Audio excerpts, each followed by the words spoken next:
Mga boss, isa sa napakalaking kalokohan ng provincial rate ay itinatakda yung sahod ng mga manggagawa base sa kung saan ka nakatira.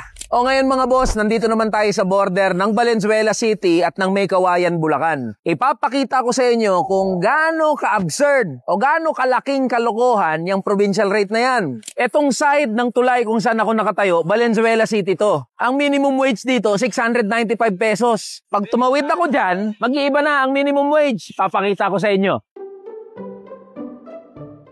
Oh, ayan, nasa Maykawayan na ako. Ang minimum wage dito, 570 hanggang 600 pesos. Ito yung binabanggit natin mga boss na hindi dapat tinatakda ang sahod batay sa kung saan nakatira ang mga manggagawa. Kita nyo, ilang di pa lang yung itinawid ko. Nag-iba na agad yung sahod ng mga manggagawa. Sa panukalang batas natin na House Bill number 94 at House Bill number 5678, gusto natin na mabago yung pagtatakda ng sahod ng mga manggagawa. Hindi dapat yan nakabatay sa kung saan sila nakatira na probinsya o rehiyon. Ang gusto natin nakabatay sa industriya na kinabibilangan nila. Halimbawa, lahat ng mga magkakasama sa service industry, manufacturing industry, o kung ano pa mang industriya, pare-parehas din dapat ang nakukuha at natatanggap na minimum wage. Sa pamamagitan nitong mga panukalang batas natin, nakokorek natin yung pagiging illogical at pagiging walang kwenta ng pagtatakda ng minimum wage sa bansa natin. Kaya bang gawin yan? Kaya! At sa totoo lang, nangyayari na ngayon yan. Gawin nating halimbawa yung sa gobyerno. Ang sahod ng mga nasa gobyerno, yung mga mayor, congressman, senador, ay hindi naman naka-provincial rate. Hindi naman nakabatay kung saan sila nakatira. Kundi ibinabatay ang kanilang sahod sa magkakaparehas na trabaho kahit saan man sila nakatira sa Pilipinas. At kung kayang gawin pala yan sa gobyerno, kaya tayo may tinatawag na Salary Standardization Law, edi pwede pala at kakayanin ding gawin yan para sa mga manggagawa sa buong Pilipinas. At ito mga boss ang dahilan kung bakit tayo nangangalampag at nag-iingay para mawala na yung walang kwentang provincial rate. Isinusulong din natin na maging batas itong House Bill number 94 at House Bill number 5678 para yung mga walang logic, illogical, walang kwentang mga batas gaya ng provincial rate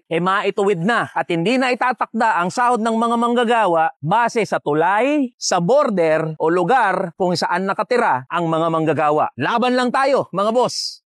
Tara na, kamanggagawa!